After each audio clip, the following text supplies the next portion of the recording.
Hey, what's going on, friends? My podcast every day is broken up into two parts on the free platform. The first part, Act 1, is right now. When it's all done, go right on over to Act 2 to get the second half of the podcast. Thank you so much for checking out my show. Hello, friends. Welcome into the Eric Zane Show podcast. A daily show where I discuss news, nonsense, and my personal adventures from right here in the Impact Power Sports Studio. Impact Power Sports online at impactpowersportsmi.com. Great place to go for something fun with an engine. ATV, UTV, motorcycle, e-bike, Yamaha golf cart. They have it all at Impact Power Sports online at impactpowersportsmi.com. I am starting the show with a bit of trepidation and anxiety. Because, well, I'm mixing lives here. You have this life here, which is most of what I do, and my personal life. I have family that are new audience members. Well, extended family, more like Diana's family, but they are now in the fold. So they're going to get a heavy dose of what's going on here. And that's a little bit concerning to me because, it's kind of like worlds colliding. And you never know how people are going to respond. So for the audience that I have known what's going on here for years, there's going to be a little bit of a learning curve at work here. Now, I don't want to sit here and give you a watered-down version of me. And, no, it's up to them to figure this out. So this is interesting because, if what goes on here right now is never discussed ever again, then we all know that these sweet folks think that I'm a huge pile of shit. Maureen is here. She says, does your swearing bother them? I don't know. I didn't swear in front of them. When I'm with folks out on the street, as I've talked to you many times before, that is, in fact, Eric Zaitunian, which is, in a lot of ways, I don't know if that's even my real self. I mean, it is, but not. I mean, there's no way in hell that the things I say here on this show should ever be uttered outside of this show. Ever. It's only when I'm here and I can't see your faces and the look of disgust on them when I say the stupid things that I say that keep me functioning. As I've said before, the moment it leaves my lips, it is then your problem. No longer my problem once it leaves my list or lips or list. So I'm nervous. I am nervous as all get out about this. I also have new sponsors today. There's Lexi Marie. She's our photographer, our show photographer. Jennison Pool and Spa Depot's back. So this is a big Tuesday for me. Piano Fingerbanger says, my theory is the real EZ is the one on the show and the one out in the wild is an act.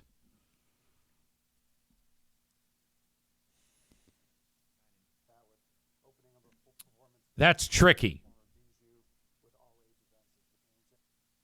Because, like I just said, I wouldn't be caught dead saying that this allows me to say things that are on my mind without even any degree of filtration.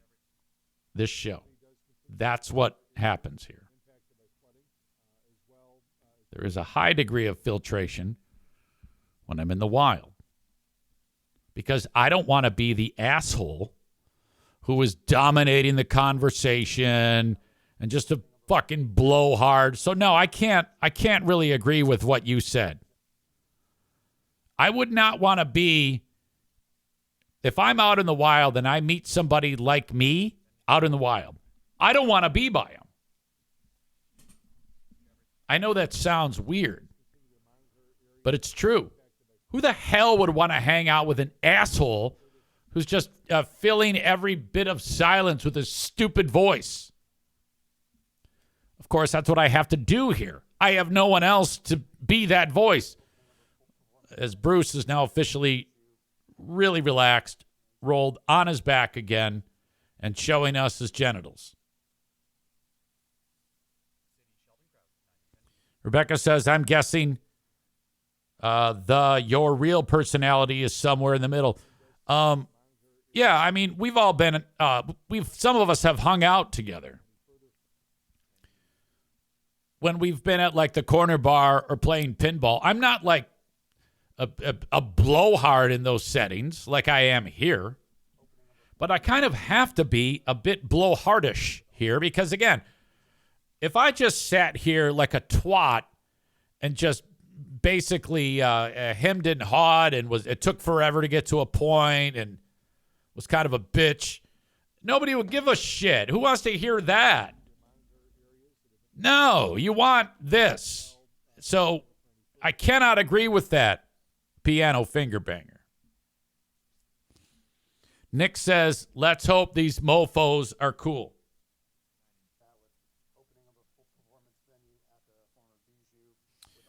I specifically, my wife's cousin is John. John's better half is Angela.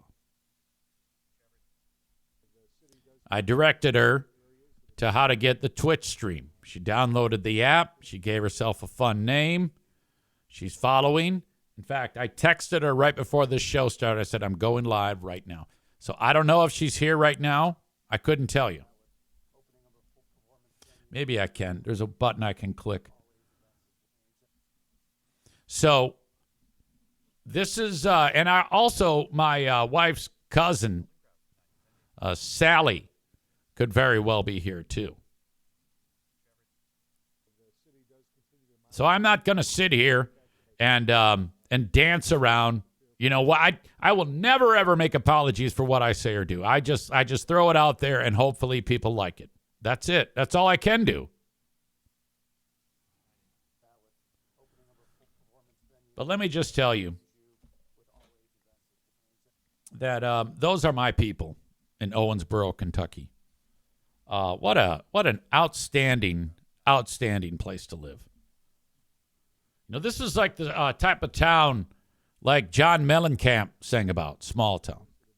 But there's a lot to offer. If you ever make it down there to that part of the country, it's absolutely beautiful. Nick is here. He puts a fine point on it. He says, this show is when your id and super ego parts of your personality take control for a while. Now, I've heard of those terms.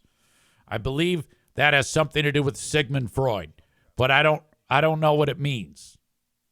If this is how you describe it, yeah, I guess so. Alan says, did you take the fraud bus? No. Fraud bus update. It's getting out of storage on Friday. So let the fun begin at that point. I'm not taking it anywhere. I'm just getting it out of there because it needs some service, like cleaning it up and shit like that. But, yeah, I'm always a little bit on edge when I know I have a new audience member. It's just, especially a family member. Now, like all of my direct family, I don't know if they listen. I couldn't tell you. And if they do, they don't tell me. And whatever. Hey, I can't get in the way of people's decisions.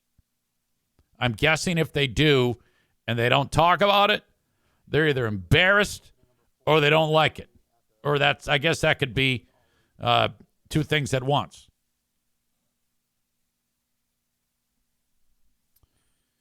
Branjo says, fun fact, there was an MTV Real World cast member who was from Owensboro, Kentucky, cowboy guy John Brennan.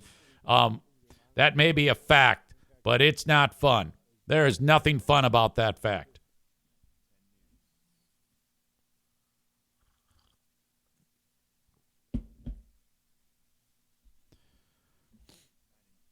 So we drive down there. 7-hour drive, no big deal. And driving Pooh Bear's car.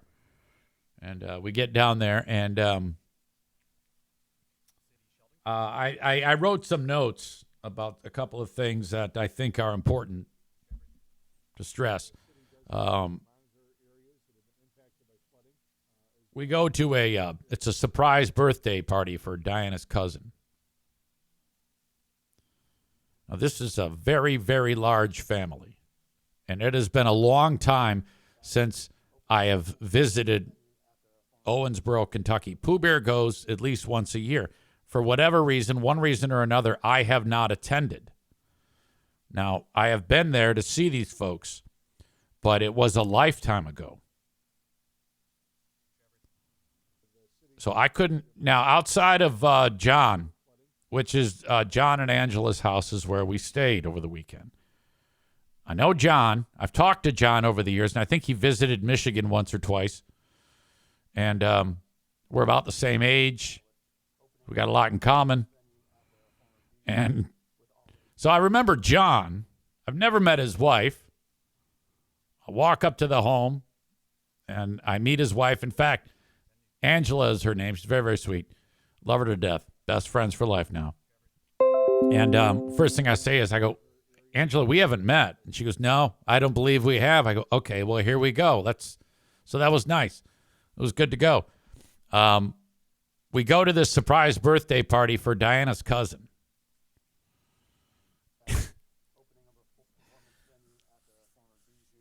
And she walks in, and it's a big surprise. Diana's cousin she's like, she can't believe it. And she starts to cry, the cousin, for her 60th birthday party. It was a surprise. She had no idea. And she had already had the surprise revealed to her. Diana was a late arriver. We were. And that was by design. And so Diana shows up fashionably late with me, and I'm in tow.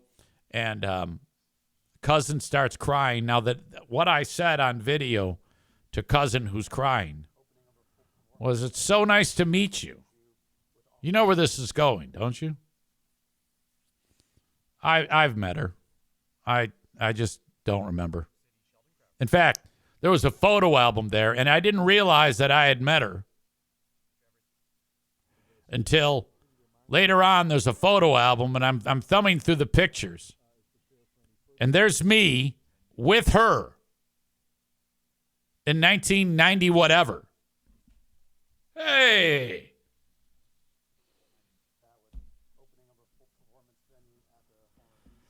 Oh my gosh. What an asshole. It never, ever leaves me. Birch Barlow says, cue the Curb Your Enthusiasm theme. Yes, of course.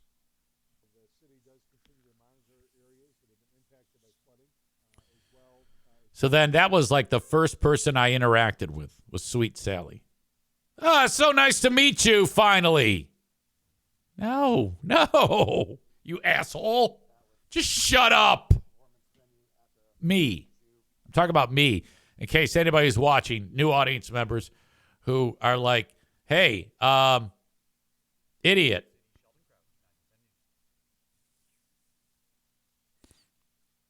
Maureen says,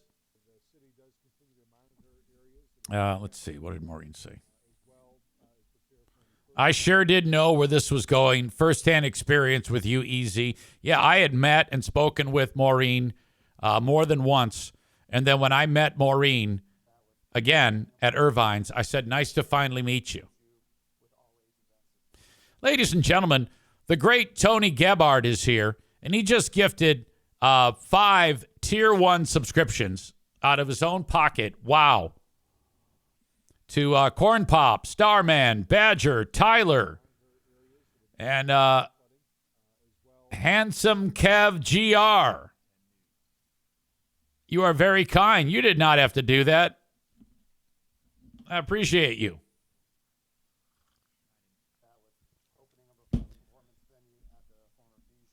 I forget your show again.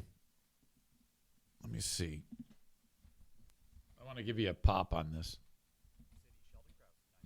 Tony Gebhard.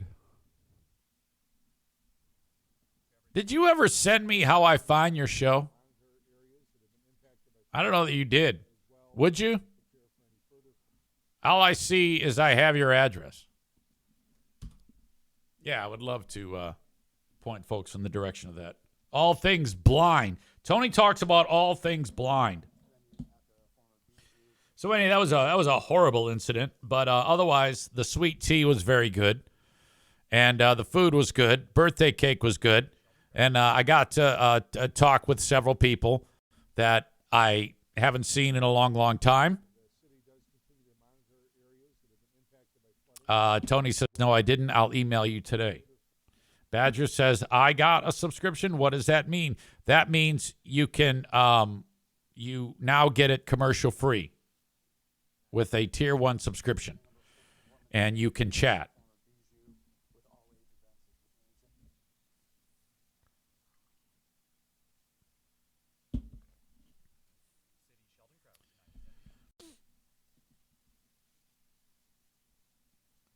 Our beloved Angela, my wife's cousin's wife, won't be able to chat because she's got to subscribe. You know how it is. Easy, why don't you change it? No, I'm leaving it. I'm not changing it anymore. Okay. So part of the weekend's festivities was to go to the world famous Moonlight Barbecue, and they got the big buffet there. And this is a institution for barbecue, and a lot of what the barbecue is mutton. And, there's a big industry in that part of the country for wool.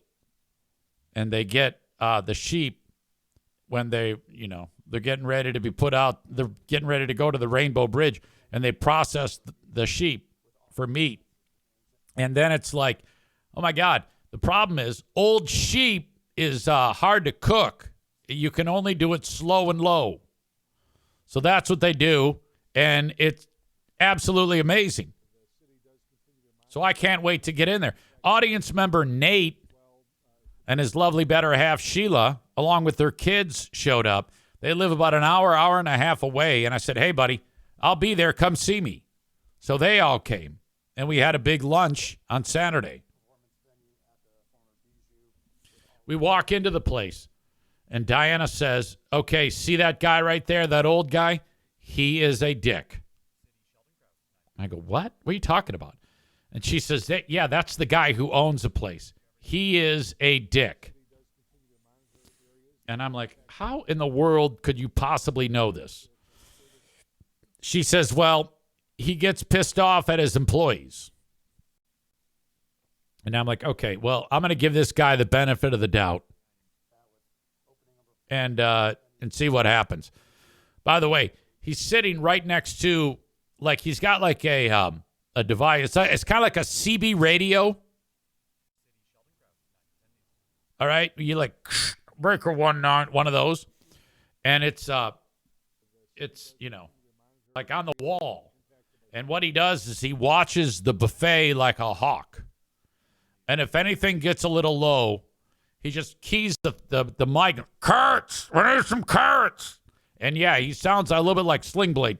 Mm-hmm. We need them whipped potatoes! Whipped potatoes!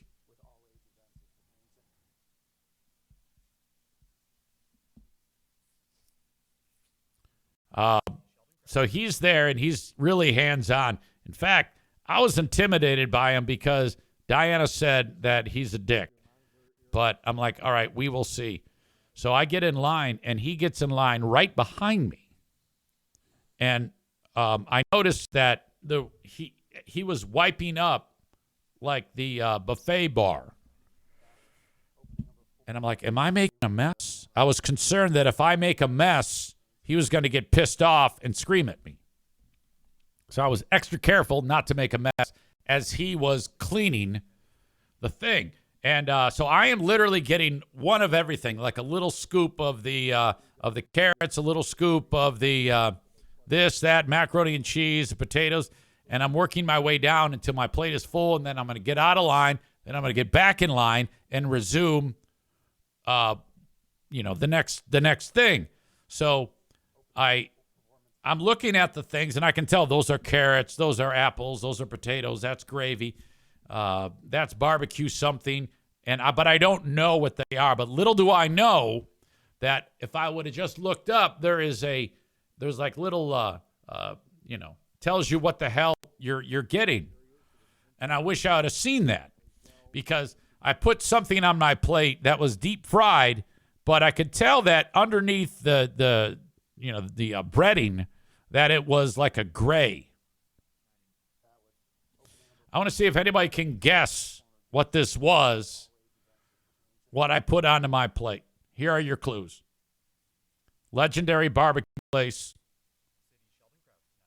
in Kentucky, buffet style, deep fried, and gray. Can anyone guess? Corn Pop says testicles. Birch says brains. Maureen says lamb tongue. Not testicles. Nor is it brains or lamb tongue.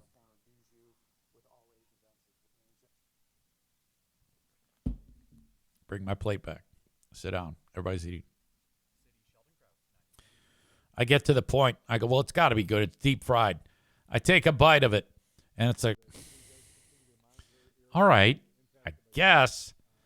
But I only got a bit of gray and a lot of deep fry breading. And then I took another bite of it, and I'm like, just prior to that, Poo Boo says to me, what is that? I said, I don't know. She says, you don't know what that is? I go, I do not. So she goes back to get another plate, and she comes back as whatever. I'm still eating. And some of you got it right. It's gizzard. She goes, that's a gizzard. And I said, what is that? And everybody is kind of like, oh, no. Now, it's at this point that it's really starting to hit home that it just doesn't taste good. It's got a weird texture. It's got a weird flavor. Somebody said liver. It reminded me of liver. But now I don't even know what a gizzard is. So one of Nate's kids, by the way, really bright, lovely children. Little girl. Separated by 10 months. Like mom got pregnant, 9 months, had the boy, took one off, pregnant again. How great is that?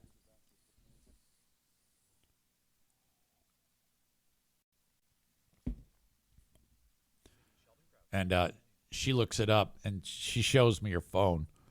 A gizzard is, I guess, the chicken has a backup stomach.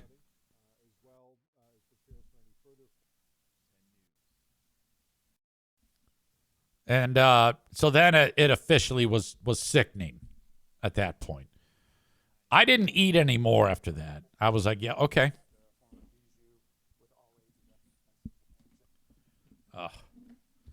Chicken gizzards.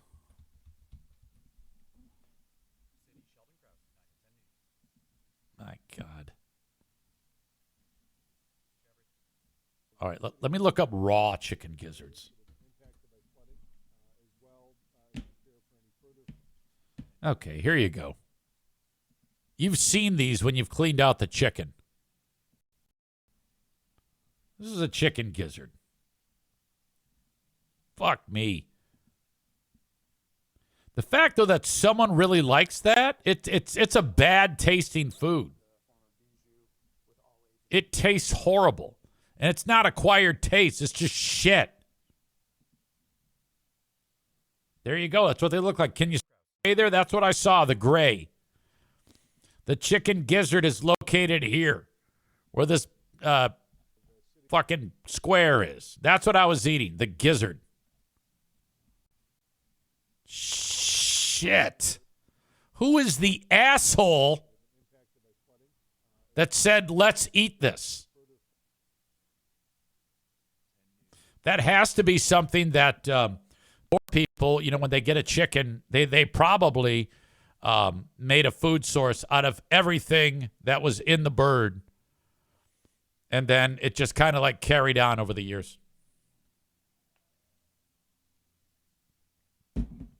Tophus says gizzard is about on the level as venison. Absolutely not. You know what the fuck you're talking about. This is an internal organ. Venison is cutlets. It's back straps. Okay? You know what the hell you're talking about. Now, Alan is a hill jack. He says pickled gizzard is better than fried. I don't know, man. David says poor people food. That's what I'm thinking. That's exactly what I'm thinking. All right. By the way, we went out to eat on the night before at one of the nicer restaurants you'll find. And my sweet cousin John and his lovely wife Angela paid for us. And I know it was expensive. I know it was. I was very appreciative of that. So then Diana said, hey, we'll get the next one at Moonlight Barbecue. And I'm like, that is not the same thing. This fine dining compared to gizzard sandwiches is not equitable, in my opinion. Nick says the Hard Living Line local bar by my property has a lizard and gizzard basket. Oh, God. Badger says if they are cooked right, they are delicious. Okay, I'm sure they were cooked right. They weren't. So at some point, I go walking by to get my second plate of food. And I didn't eat much after that, though. And the old guy that Diana said is mean and an asshole is at the walkie-talkie. There's some green beans, whipped taters, carrots. They need some brisket. Talking into his little CB radio thing. And I go walking kind of like next to him, but I'm behind him. He can hear me, but he can't see me. And I said, I hear you're the man. And he goes, that's what they tell me, but I don't say it. He sticks his hand out and he says, forget his last name. I'll just say Ken Moonlight. I know his first name was Ken. Ken Moonlight, owner. I go, hello, I'm Eric, customer. Where are you from? Michigan. So he loves that. You know, people come from far and wide to this place from all over the U.S. It's that famous. This guy has a license to print money. And you know what I like about this old timer? Is that he's there working. He's cleaning up the buffet table or the buffet bar. He's ordering, he's like the captain in charge. He's looking to see what's low on the buffet and barking out the orders to the Mexicans that are cooking the food. And I seriously hope that this is not a target for ICE, because if this place is a target for ICE, no more buffet.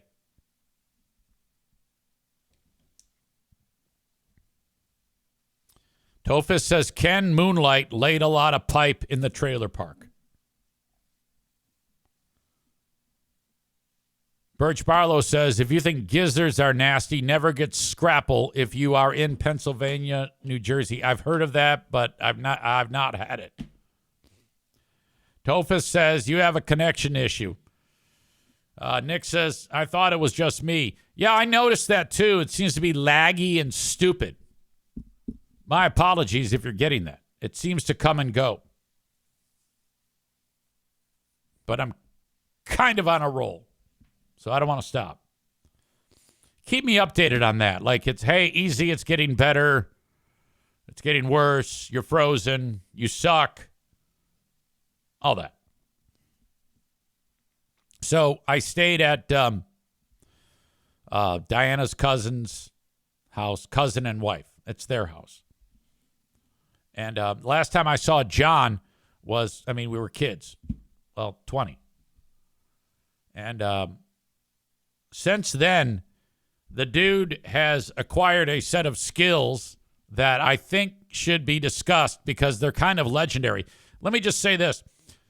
The family, every member of the family has an unbelievable ability to be organized and neat. Let me just say that. In fact, the house was so put together and sweet and well decorated and neat that when the discussion came up about them coming up to Michigan to visit us, I said this. I go, look, I would love that. But I want you to know the meticulous nature in which you keep your house neat and clean is second to none. It's perfect.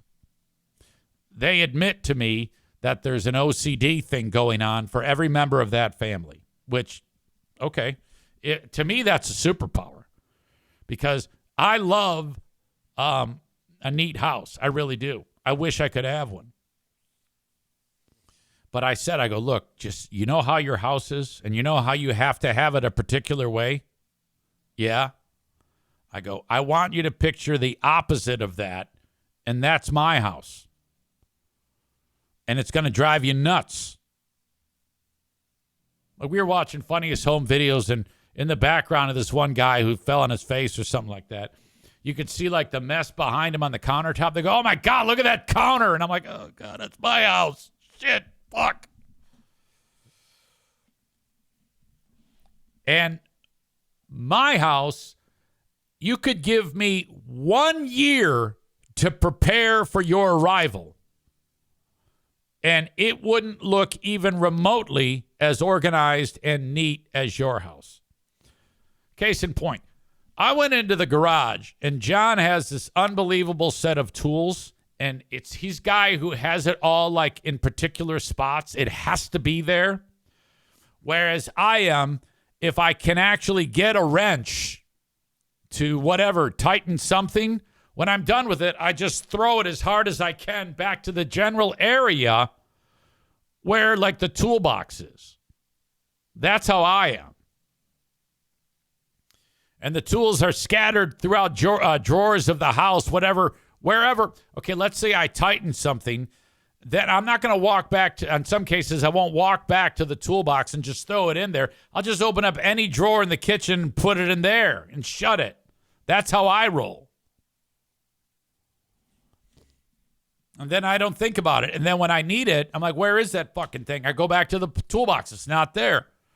Easy. Why do you do that? I don't know. I have no idea why I do that.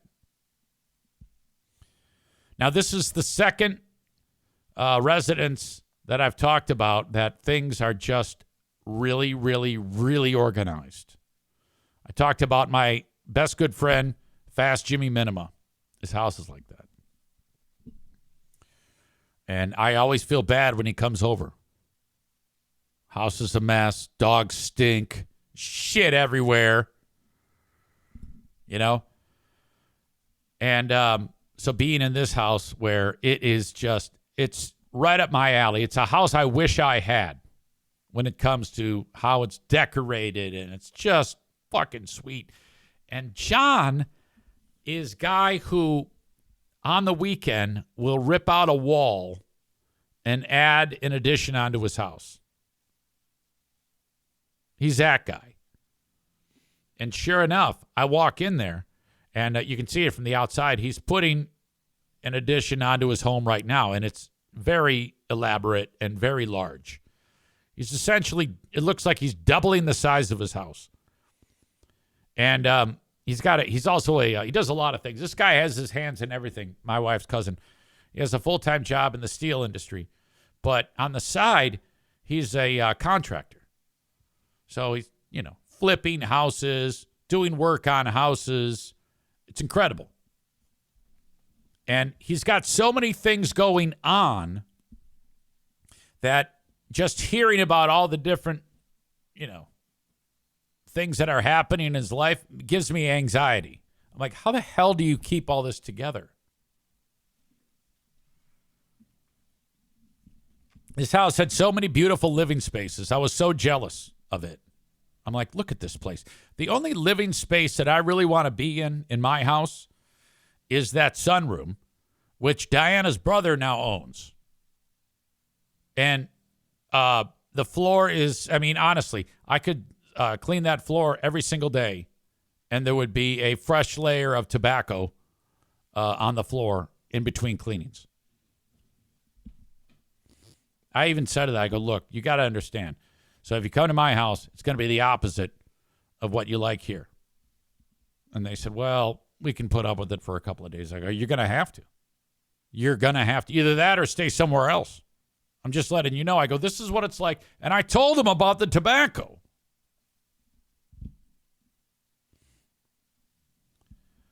Tofa says, if you gave me one year to prepare for someone's arrival, I would wait to the last minute and get all stressy and insane. Nick says, my place sounds like his place. Black belt Nick. Badger says, do not bring a black light into Easy's house. Tofa says, I wish I could do that. I feel bad when I hear about people doing that. You mean you feel bad because your house is not like that? Oh, I do too. I am so ashamed of when people come over. I'm like, ugh. Oh my God.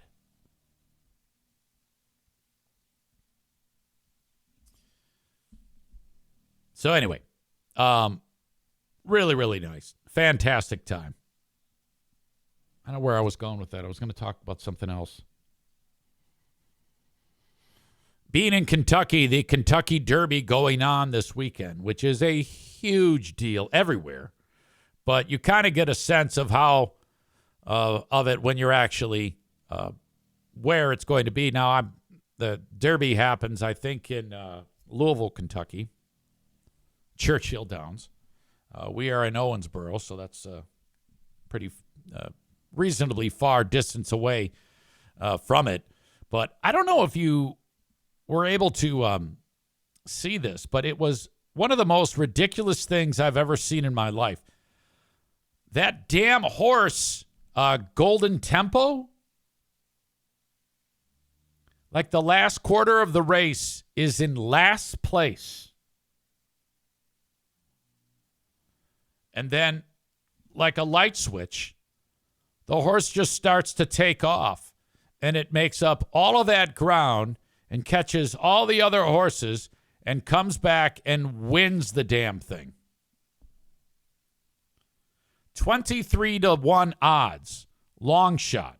Not only was it in last place, nobody expected it to do anything but be in last place, this horse. And with good reason. Because it had come in either last or second to last in all of the races that it was in. In fact, I have a clip here. This is a clip to illustrate just how far back the horse was and how it came on so strong, so we can actually see it. It's like an aerial view of it too, so it's fantastic. There's the horse. See where it says Golden Tempo, and then the arrow is pointing at him. That's him in last. As the race is, there's not that much of the race left. Watch this charge. It's the first quarter, which is, but there he is. Oh my gosh. He's already starting to move now down the backside. He was 5 or 6 behind the last horse. Great ground-saving trip by little Jose low Ortiz. audio, no big deal. Sometimes when you're that far back, Mike, that everybody makes their decision already, and you're left a lot of open. So now they're on the front he'll skip stretch. him This out is it. As he knows he's going to run into trouble if he doesn't, and he takes aim on his brother. And what a tremendous kick by Golden Tempo. That's a lot of ground to make up in the stretch of the Kentucky Derby. He's 7 or 8 lengths back at the top of the stretch still. The numbers on how far he ran are going to be amazing, right? Wow. So they're saying that he ran more? This is the I don't understand that logic. This is the finish. He's on the outside every race here. He's run, but made a charge like this at a moment like this. A historic moment, Nick Luck. Truly, Mike. And Cherie DeVoe is with nephew. Can someone explain to me how the it could be that the horse runs more? Is it because he's zigzagging in and out, or because he's so wide on the course on those turns? I have no idea what that means. It seems to me like they're all running the same distance. Tofus says, "What are those odds again? Like 100-1?" No, it's 23-1. So you put in $1, you get 23. You put in 1,000, you get 23,000. Donut Dan says it's a larger circle that the horse is running. Murder Lover Linda says the horse So Happy did not make me so happy, but there was a great backstory with the trainer, which I won't reveal. I think I know what you're talking about. I think the trainer of So Happy, his wife died. So that was like, everybody was like, that was a feel-good story because he wanted to win it for his wife.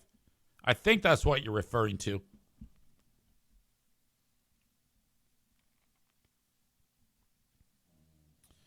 The distance is measured for the fence. Anything outside is longer distance. I get you.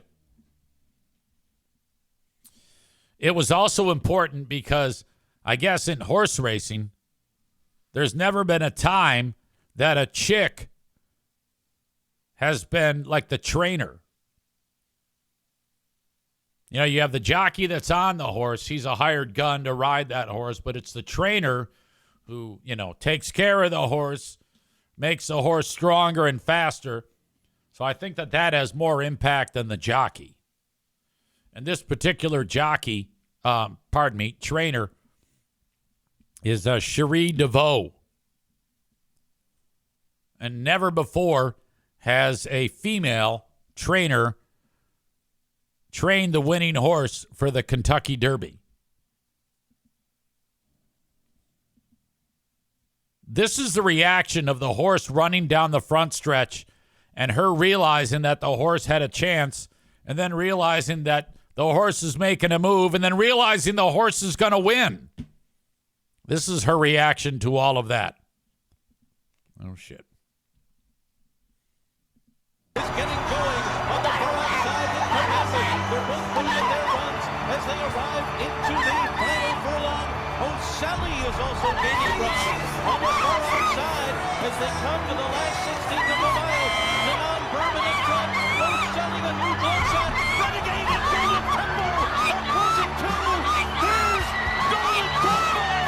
Golden Temple and Cherie DeVoe make history in the Kentucky Derby.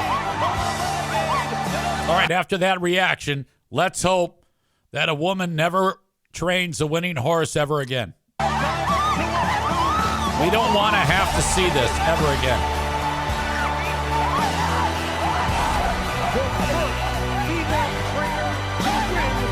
See, this is one of those moments that if my family members, my wife's family members, are watching me with that comment, they're going to hate my guts. Piano Finger Banger says, I think she just had an orgasm. She may have. Nick says, I can't believe people travel and pay all that money to see an event that lasts like 2 minutes. Well, I mean, that's not the only race. They race all day long. My cousin, or my wife's cousin, bet money on the horses. In fact, he said to me, I got a friend that's a handicapper, and he picked all these horses, and he's a great handicapper. So I picked these horses to do this, you know? And then we were watching the first several races, and all of his bets were shit. They were garbage. And then finally, John's lovely wife, Angela, on the final race, she said, I want to pick a horse. And he goes, all right, go ahead. and she picked Golden Tempo to win. Like the horse that I just showed you. And she bet like $15 and she made like $350. And so she's like, give me my money. And he goes, I get some of that. And she goes, okay, you get 15, but I get the money. And so he didn't pay her. And then later on in the weekend, they got a tenant in a rental property that comes over and gives the rent to them. And she takes the money and lays out the money that he owes her and takes a picture of it and sends it to his ass because he's at work and says, fuck you, I got my money.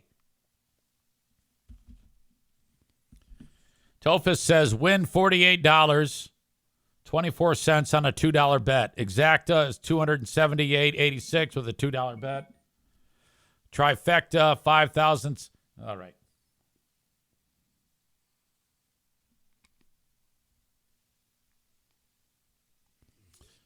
Hold on.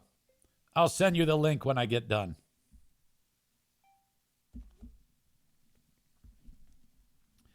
Murder Lover Linda says, men are asshole of the day. What? What's going on?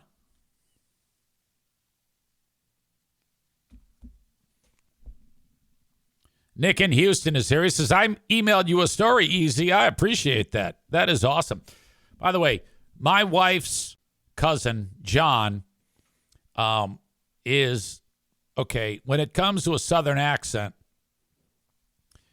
he has a pretty intense Southern accent. And there were several moments where him and his lovely wife, where I was lost on the conversation. And so it was important that I kind of like get a little bit of deciphering from the Michigan to Owensboro kind of like gap in the language.